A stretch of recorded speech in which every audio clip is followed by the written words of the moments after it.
Hosana, Jeová, nosso Deus, o único e verdadeiro Deus. Queridos, nós vamos nos aquietar e pedir a Deus que fale ao nosso coração nessa hora. E nós vamos fazer uma oração como o salmista Davi fez. Davi é o salmista que mais escreveu salmos. No nosso livro de Salmos, 150 salmos, ele é o que mais escreve. No Salmo 143, no verso 8, ele faz a seguinte oração: Faze-me ouvir pela manhã da tua graça, pois em ti confio. Mostra-me o caminho por onde devo andar, porque a ti elevo a minha alma. Ele ora pedindo a Deus graça para andar pelo caminho do Senhor. Ele sabe que Deus é gracioso, que Deus dá aquilo que pedimos para andar segundo a sua vontade. Faze-me ouvir pela manhã da tua graça, pois em ti confio. Mostra-me o caminho por onde devo andar, porque a ti elevo a minha alma. Aqui estamos eu e você, elevando a Deus uma oração e pedindo que, por graça, Ele mostre para a gente o caminho que a gente tem que andar, à luz da palavra que será pregada nessa noite. Então, por favor, convido você a orar também por mim, não apenas por você, pedindo graça para andar pelo caminho de Deus, mas ore por mim, para que eu seja instrumento para pregar essa palavra com fidelidade. Então, um instantezinho de oração, por favor.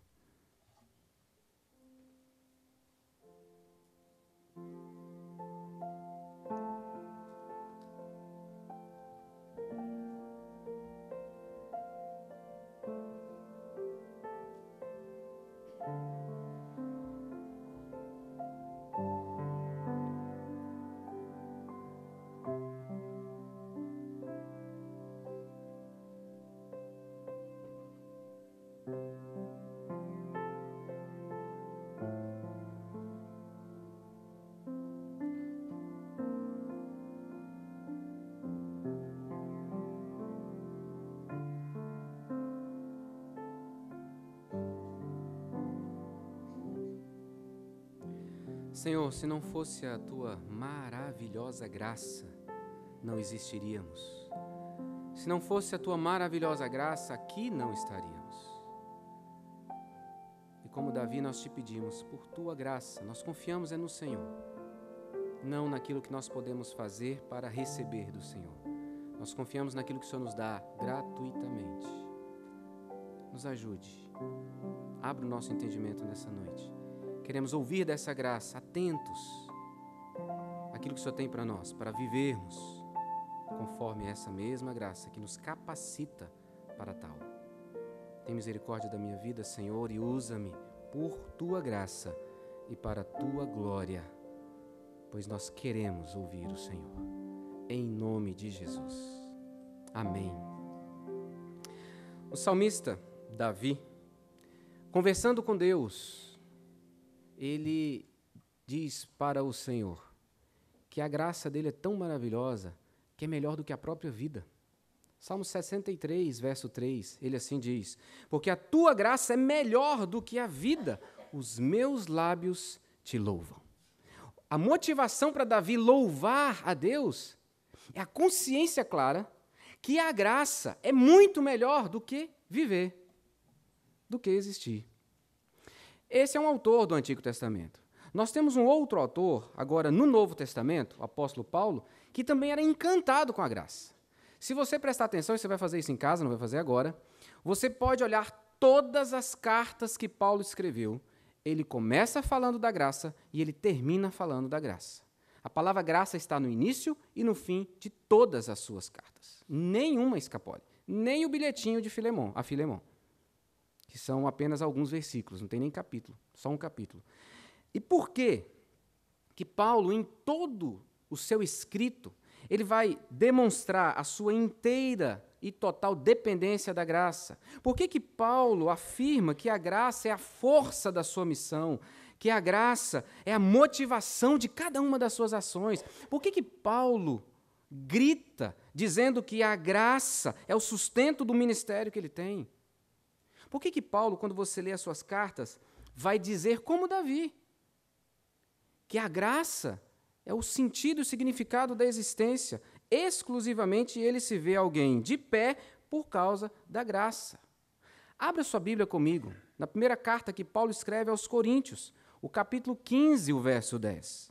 É assim que ele declara sobre esta maravilhosa graça. Capítulo 15 da primeira carta aos Coríntios, verso de número 10.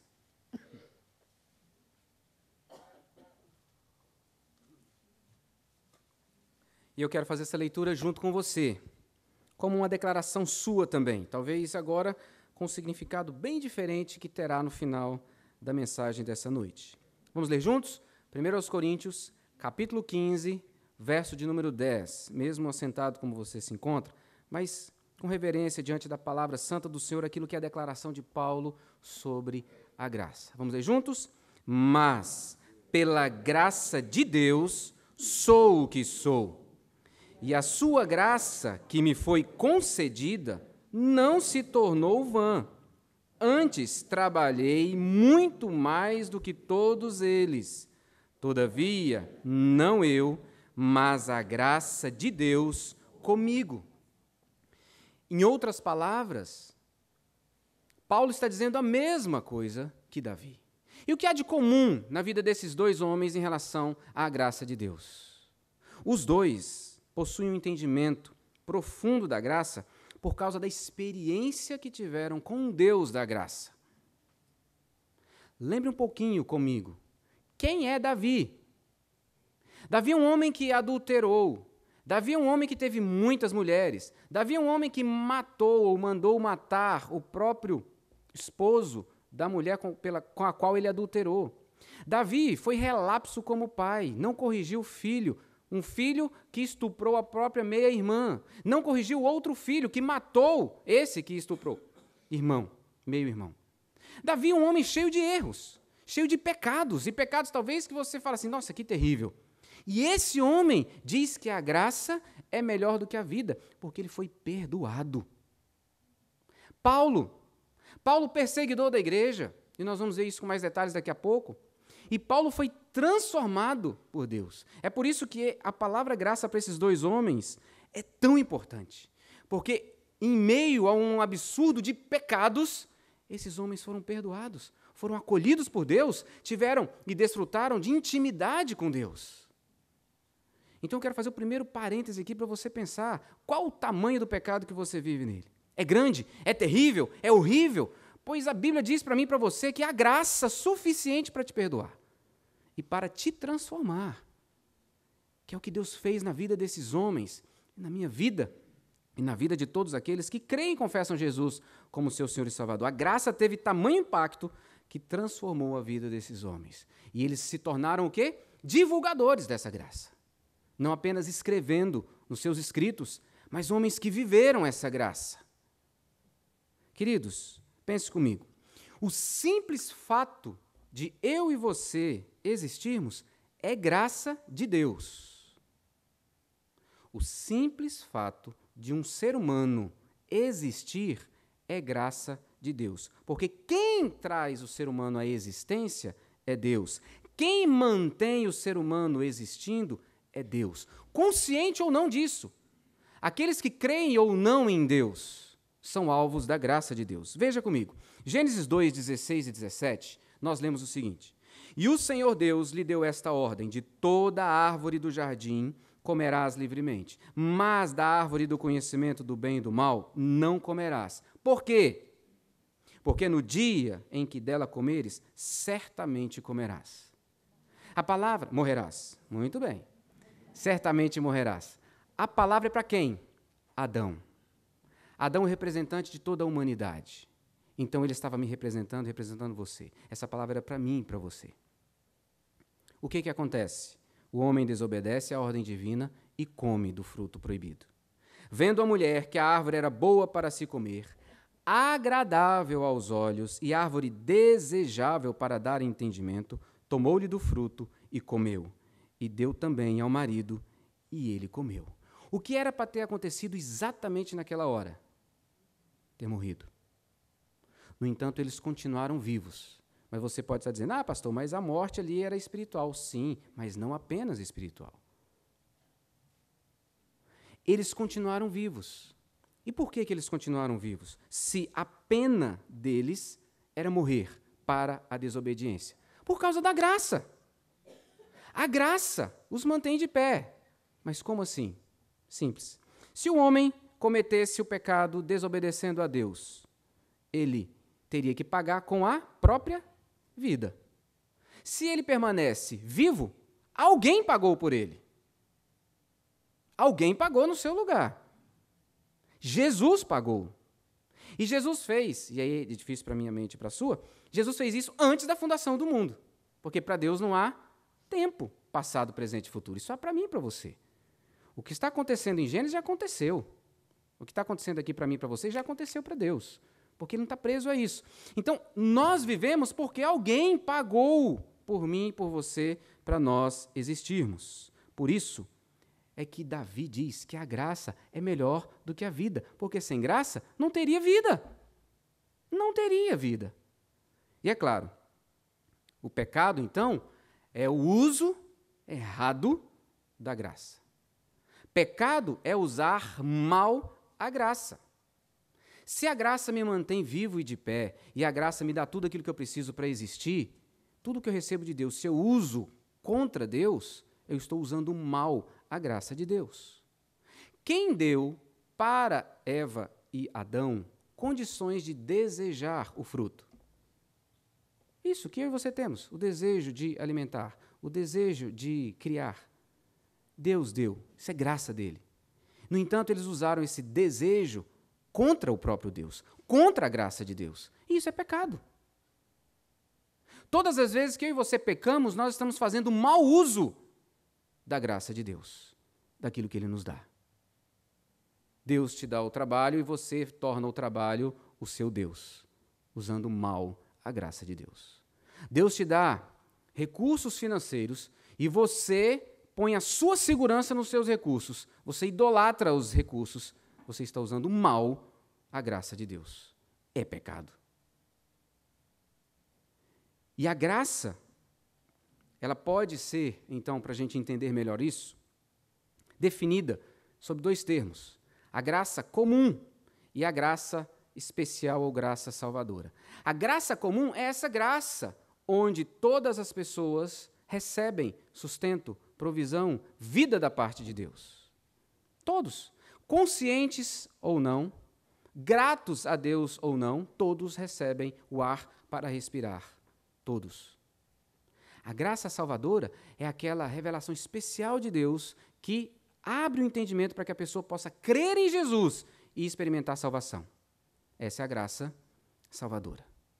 A graça específica de Deus para redimir o ser humano e trazê-lo para a reconciliação com Deus.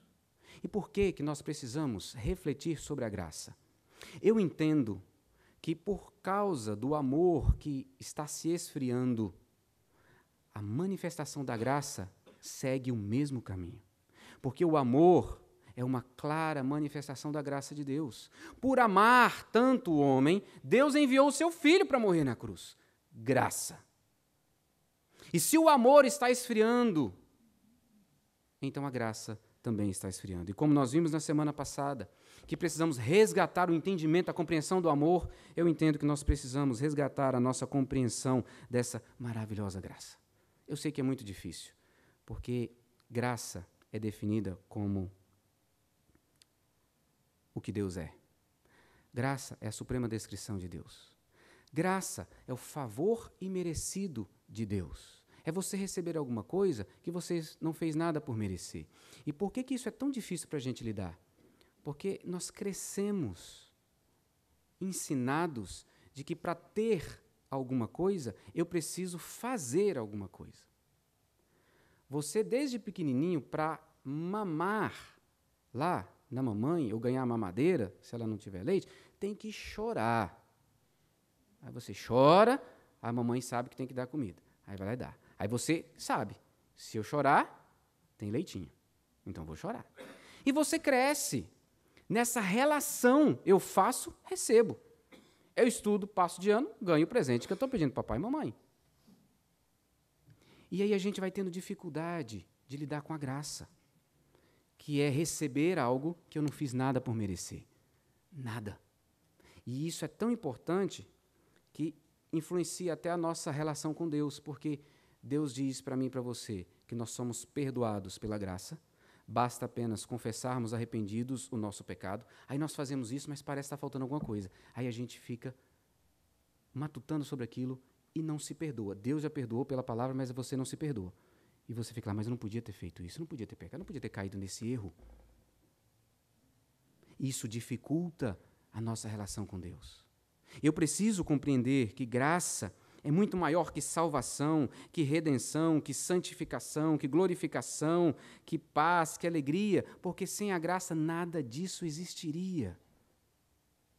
Por isso que esses homens disseram que graça é melhor do que a vida. Graça, portanto, é a ação da Trindade em criar e resgatar o ser humano em Jesus Cristo. Ele criou e esse ser humano fugiu de Deus e ele trouxe de volta para Deus. Isso é graça. E esse homem não fez nada, nada por merecer. Você não fez nada para receber salvação. Cristo morreu na cruz quando você ainda não queria saber dele. Isso é maravilhoso. Maravilhoso. Por isso que é tão difícil. Eu quero ver com você, nessa noite, os movimentos da graça de Deus. Essa aí o Cláudio já está anotando lá, que é o título do sermão. Os movimentos da graça de Deus. Abra sua Bíblia em Atos 9. Nós vamos examinar esses movimentos da graça de Deus a partir da vida de Paulo. É preciso voltarmos o nosso coração para a compreensão da graça, nos entregarmos a essa graça, vivermos o poder dessa graça, expressando essa graça em nossos relacionamentos, como nós vamos ver isso na vida desse homem. Nós vamos iniciar o nosso resgate da compreensão da graça na mensagem dessa noite. Então, há 3 movimentos da graça de Deus. Primeiro, Deus em direção ao homem. A graça de Deus em direção ao homem. Esse é o primeiro movimento. Segundo movimento, a graça de Deus no homem em direção a outro homem. A graça de Deus no homem em direção a outro homem. E a graça de Deus em mim em direção ao outro. São 3 movimentos. A graça de Deus em direção a mim, um homem. A graça de Deus em mim na direção do outro e do outro em direção a mim. Vamos ver isso aqui na vida de Paulo. Capítulo 9, a partir do verso 10, diz assim o texto bíblico. Ora, havia em Damasco um discípulo chamado Ananias. Disse-lhe o Senhor numa visão, Ananias, ao que respondeu, eis-me aqui, Senhor. Então o Senhor lhe ordenou, dispõe-te e vai à rua que se chama Direita, e na casa de Judas procura por Saulo, apelidado de Tarso, pois ele está orando. E viu entrar um homem chamado Ananias e impor-lhe as mãos para que recuperasse a vista. Ananias está orando, Jesus aparece para ele e fala assim, vai lá na rua direita, você vai encontrar com Paulo, porque Saulo está orando e ele viu você chegar lá. Ananias, porém, respondeu, verso 13, Senhor, de muitos tenho ouvido a respeito desse homem. Quantos males tem feito aos teus santos em Jerusalém? E para aqui trouxe autorização dos principais sacerdotes para prender a todos os que invocam o teu nome. Jesus só tem certeza. Eu só ouço falar mal desse homem. Ele tem feito males terríveis em Jerusalém. E eu fiquei sabendo que ele veio para cá para prender aqueles que adoram ao Senhor. Verso 15. Mas o Senhor lhe disse, vai, porque este é para mim um instrumento escolhido para levar o meu nome perante os gentios e reis, bem como perante os filhos de Israel. Pois eu lhe mostrarei quanto lhe importa sofrer pelo meu nome.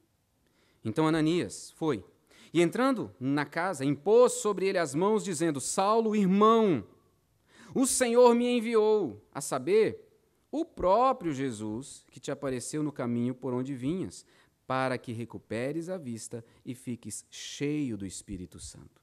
Imediatamente lhe caíram dos olhos como que umas escamas e tornou a ver. A seguir, levantou-se e foi batizado. E depois de ter se alimentado, sentiu-se fortalecido. Então permaneceu em Damasco alguns dias com os discípulos. Quem é Paulo? Um homem que foi alvo da graça de Deus. Paulo, doutor da lei, conhecedor da lei, fariseu, zeloso da sua religião, o judaísmo, se transforma num perseguidor dos cristãos. Por quê? Paulo entendia que esse movimento do caminho, que seguiam Jesus, era uma heresia contra o judaísmo. Então eu preciso exterminar isso, eu preciso acabar com isso, em nome de Deus, porque eu sou fiel a Deus. E por causa disso, ele trabalha duramente. Se você voltar um pouquinho na sua Bíblia, no capítulo 8, no verso 3, nós lemos o seguinte: Saulo, porém, assolava a igreja, entrando pelas casas e arrastando homens e mulheres, e encerrava-os no cárcere. Ele entrava na casa, é cristão, ele entrava na casa, pegava, puxava, levava para fora e prendia. E muitos eram mortos. No capítulo 9, no verso 13 que nós lemos, e 14, nós vemos isso. Ele falando com Ananias testemunhando como Paulo agia. Esse homem era um perseguidor da igreja. O próprio Paulo, capítulo 22 de Atos, 4 e 5, e no capítulo 26, verso 9, confessa tudo o que ele faz. No capítulo 26, verso 9, ele confessa que entendia que tinha que se levantar contra os judeus e votava quando eles estavam decidindo se era para matar aquelas pessoas. E ele era favorável à morte desses cristãos. Abrindo parênteses, quem assistiu o filme Paulo, que estava no cinema, não sei se ainda está, agora vai spoiler mesmo, hein?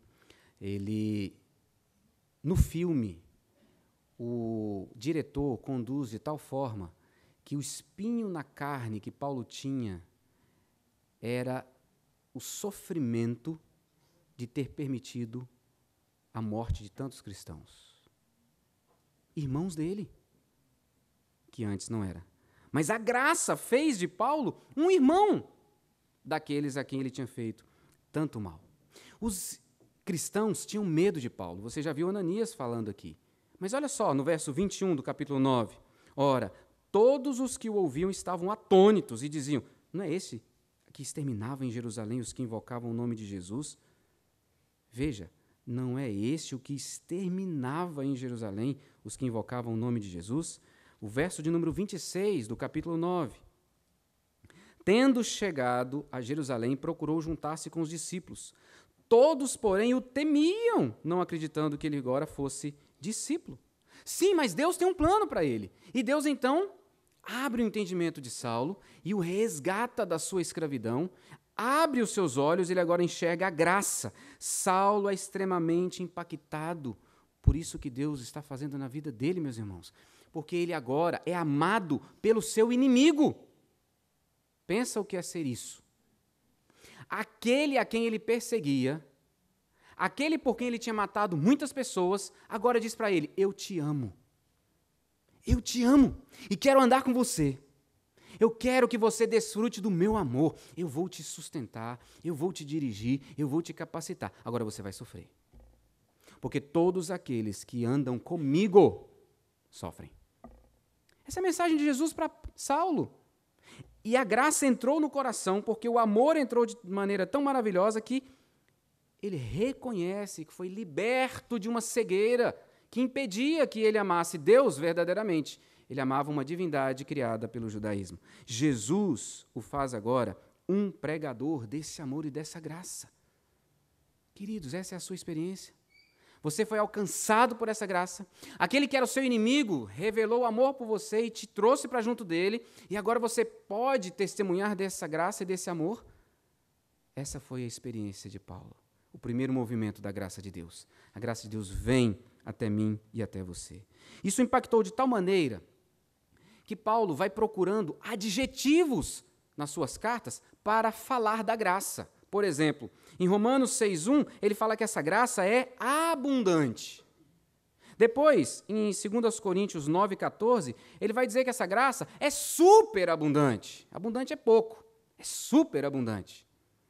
Escrevendo aos Efésios, ele diz que a graça é rica. no capítulo 1, verso 7. No capítulo 2, verso 7, ele diz que essa graça é supremamente rica. Ele não consegue usar palavras para expressar de tão impactante que é essa graça na vida dele. Em 1 Timóteo 1,14, ele diz que essa graça é transbordante. Ela alcança todos aqueles a quem Deus quer. Paulo foi alvo dessa graça maravilhosa, meus irmãos. Você foi? Eu fui.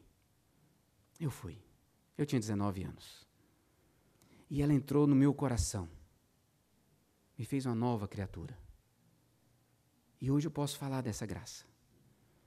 Você pode também fazer. Porque imerecidamente somos salvos e transformados por essa graça. Como Jesus foi até Saulo e o salvou, Jesus veio até mim e me salvou. E Jesus veio até você e te salvou?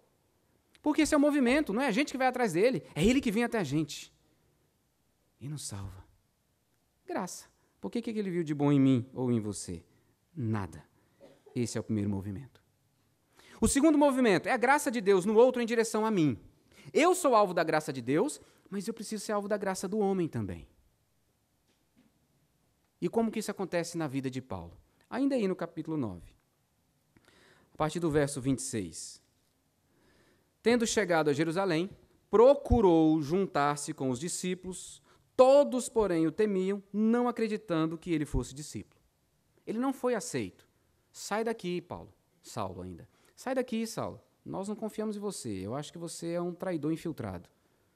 E olha o que acontece no verso seguinte. Mas, eu já falei isso aqui, mas eu vou repetir. Eu amo o mas na Bíblia.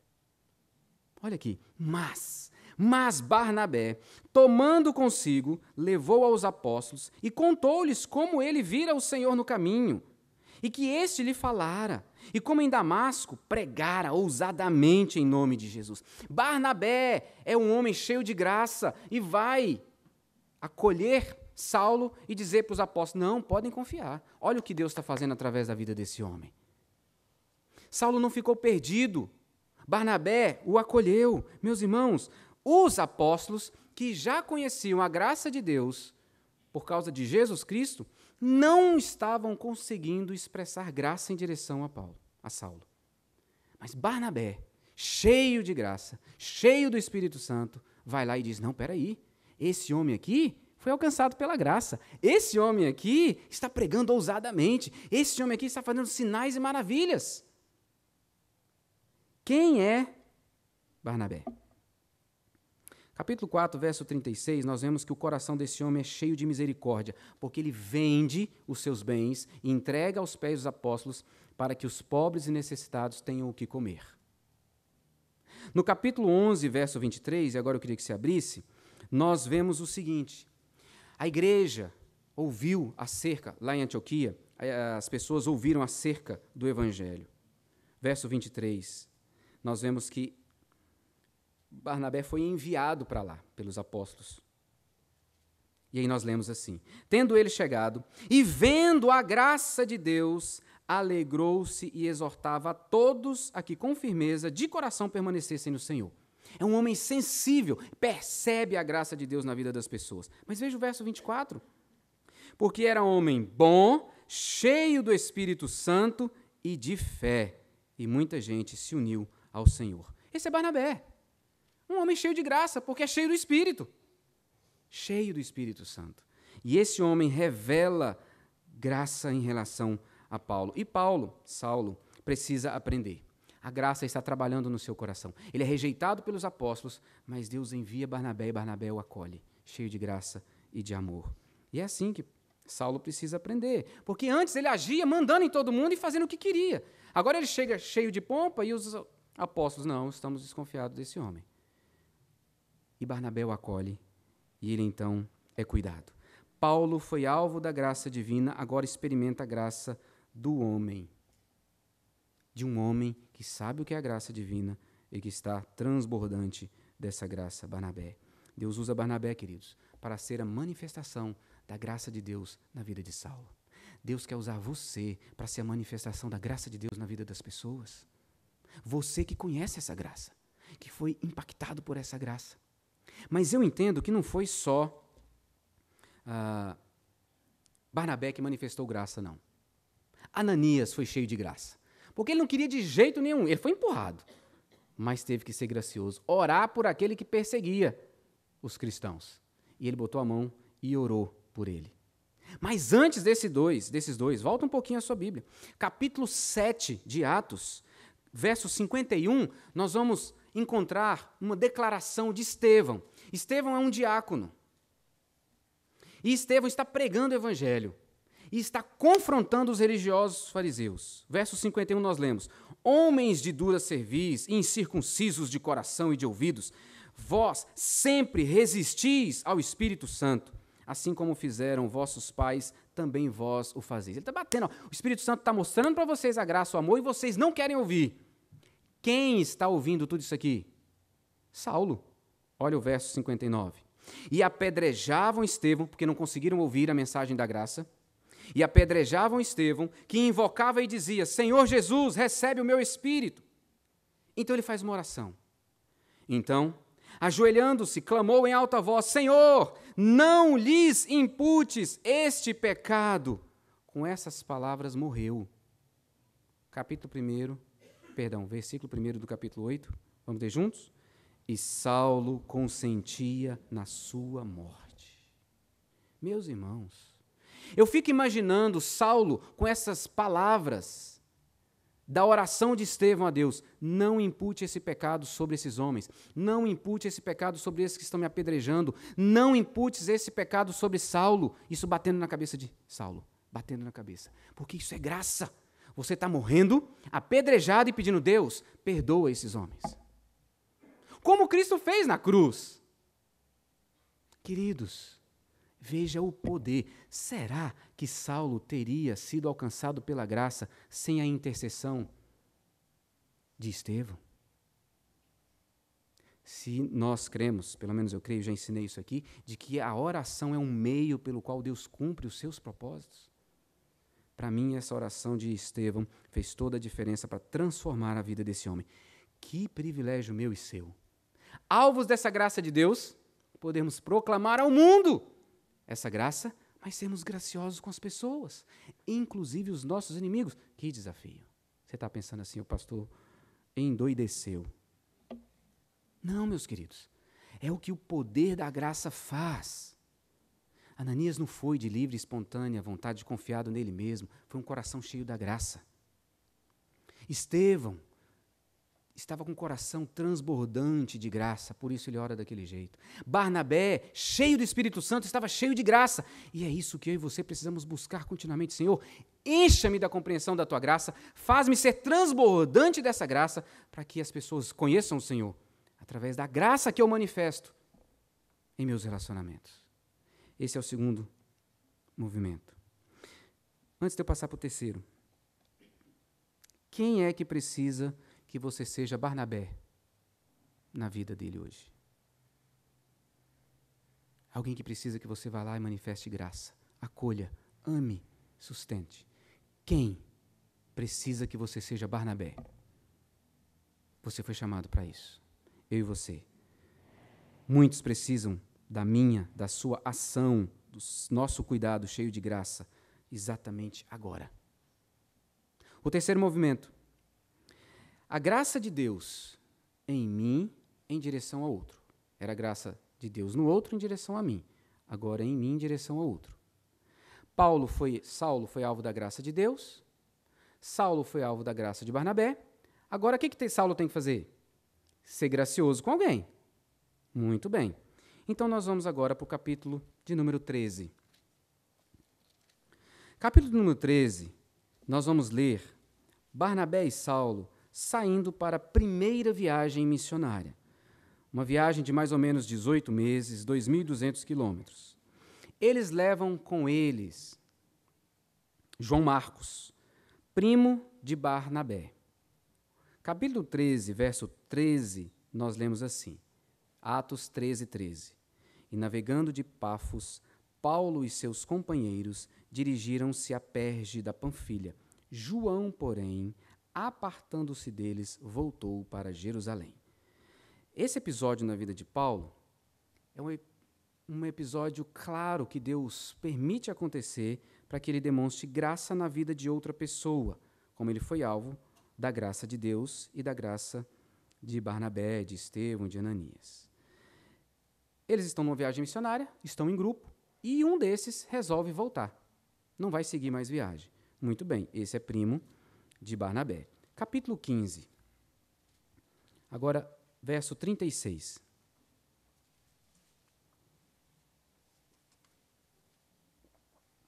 Alguns dias depois, disse Paulo, agora ele já é Paulo, a Barnabé: voltemos agora para visitar os irmãos por todas as cidades nas quais anunciamos a palavra do Senhor para ver como passam. Vamos voltar e visitar as igrejas que nós plantamos na primeira viagem? Barnabé topou. Só que surge um problema. Verso 37. E Barnabé queria levar também, quem? João, o mesmo que abandonou o grupo. Verso de número 38. Mas Paulo, ao mais de novo, não achava justo levarem aquele que se afastara desde a Panfilha, não os acompanhando no trabalho. Paulo, não é justiça, é graça. Porque Jesus é a justiça e já cumpriu. Paulo, é graça. É hora de você pegar e falar assim, bora, João. João vai com a gente agora. Mas Paulo não consegue. Paulo resiste, ele diz, não é justo. Aquele que nos abandonou, não é justo ele ir com a gente agora, não. Visitar os irmãos. Ele fique por aí. Deus está ensinando Paulo de novo. E eu e você também, queridos. Ensinando o perdão, que é fundamentado na graça. Ele age como se nunca errasse. Paulo age como se ele nunca falhasse, como se ele fosse perfeito, como se não se necessitasse de uma segunda chance. Ele age como se fosse impossível perdoar. E quantas vezes eu e você nos portamos assim também, como juízes. Somos juízes da integridade, sentados no trono do nosso egoísmo, portando o cajado das nossas perfeições. Meus irmãos, coisa terrível. A situação foi tão séria, olha o verso 39. Houve entre eles tal desavença que vieram a separar-se. Então Barnabé levou consigo a Marcos e navegou para Chipre. E Paulo escolheu Silas e partiu, encomendado pelos irmãos, à graça do Senhor, para ver se ele lembra que tem que ter graça nos relacionamentos. Queridos, nós não estamos autorizados a medir as pessoas porque somos falhos. Deus não deu isso para a gente, não. Somente Deus é perfeito. Só Deus tem a compreensão clara de justiça. Deus não nos deu essa capacidade porque somente Ele tem o juízo isento de qualquer falha. E Paulo não pode agir assim, como juiz. Ele tem que agir como? Com graça. Mas ele não consegue. Não consegue. A desavença é grande, cada um vai para um lado, e Deus, que é maravilhosamente perfeito, sabe e age para transformar mal em bem, faz com que agora 2 grupos de missionários saiam pregando o evangelho. É dessa viagem aqui que Paulo vai encontrar com Timóteo, vai chamar Timóteo, vai discipular Timóteo, Timóteo vai ser quem ele é. Como Paulo, nós somos pecadores. E mesmo sendo alvos da graça de Deus e alvos da graça de outras pessoas, temos dificuldade de ser graciosos. Temos. Temos sim. E eu quero te perguntar, quem hoje precisa de uma ação graciosa sua? Ou quem sabe, quem precisa que você perdoe? Há alguém a quem você agiu como Paulo? Não conseguiu ser gracioso? Se tem, queridos, essa é a hora da gente olhar para esse texto. Eu quero concluir dizendo o seguinte. Agostinho afirma que a natureza humana, Santo Agostinho, teólogo do século IV, a natureza humana está radicalmente corrompida.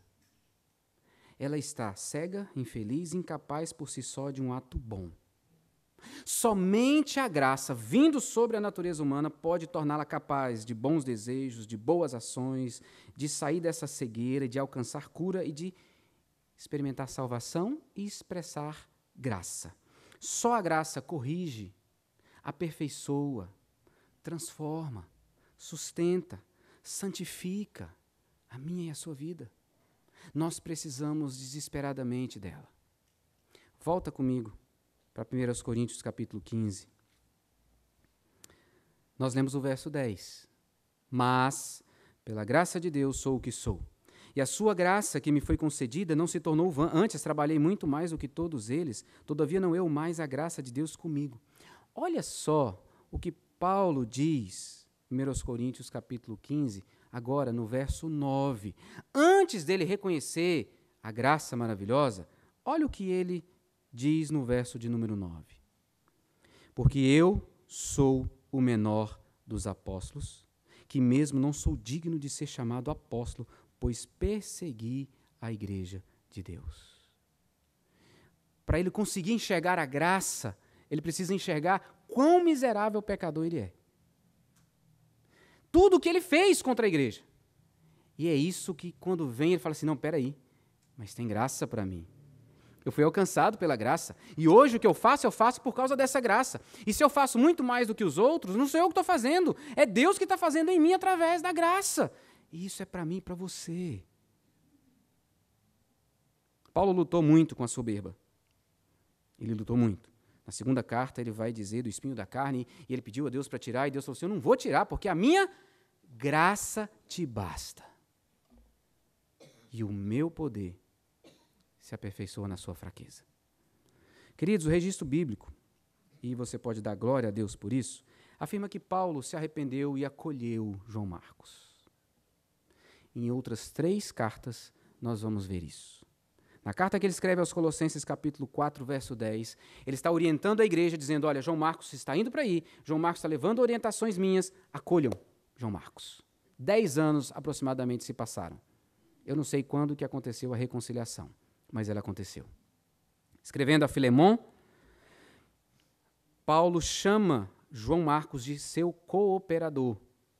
E a última carta que Paulo escreve, segunda carta a Timóteo, capítulo 4, verso 11, ele pede para que, quando Lucas for visitá-lo, leve João Marcos, porque João Marcos é querido e companheiro de ministério.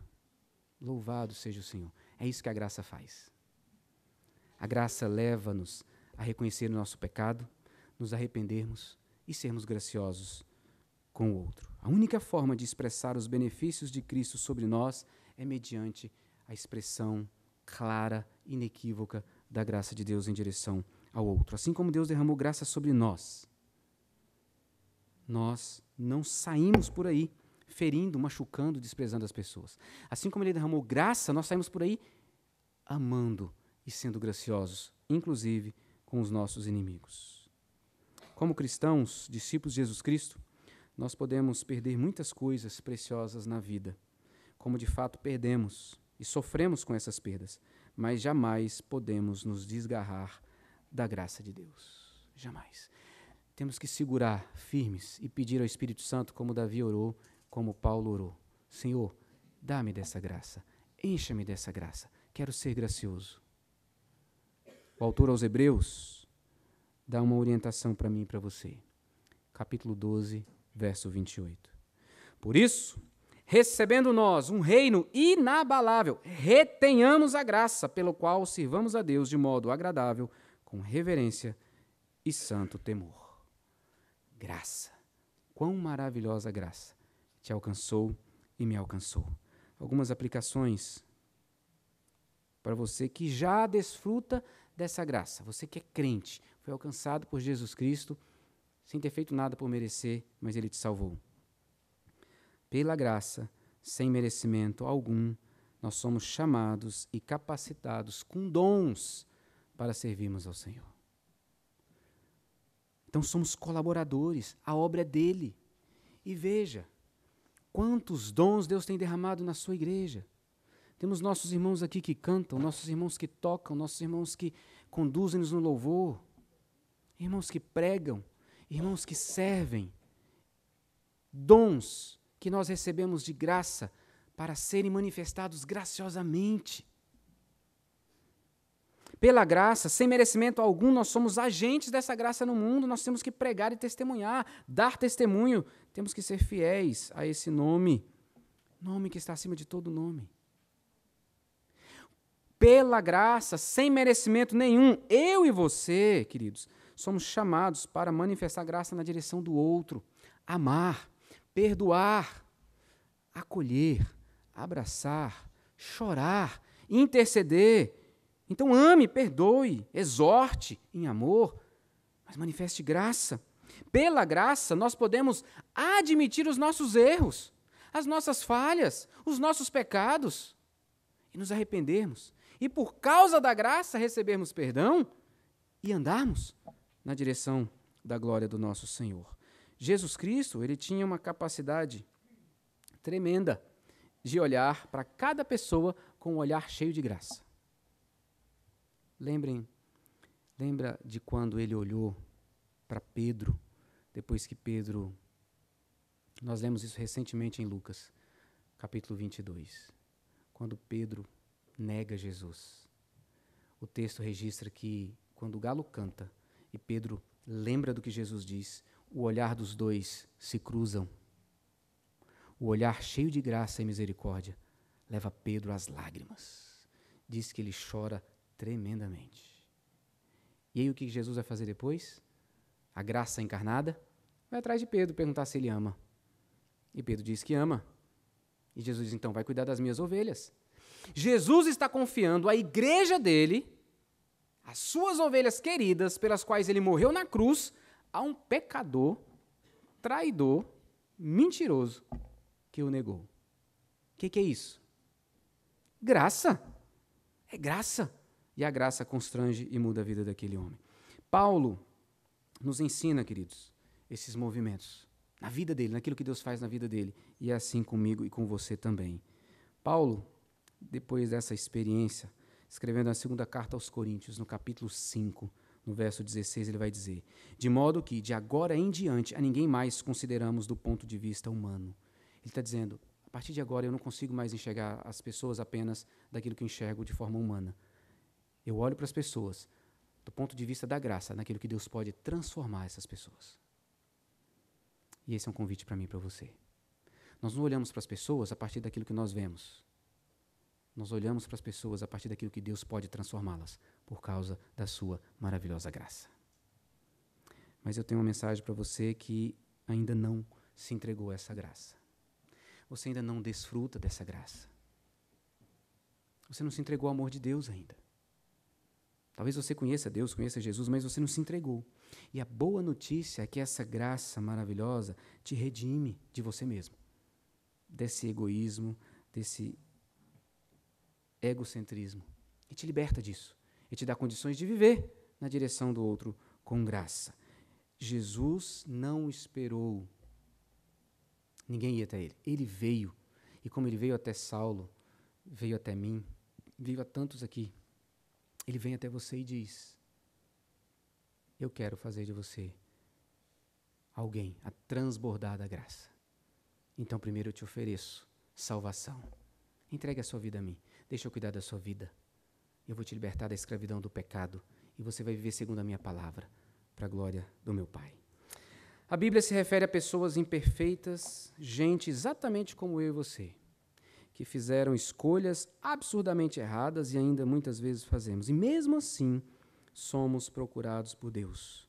Nós recebemos graça e perdão para que nós caminhemos com Jesus, oferecendo às pessoas graça e perdão.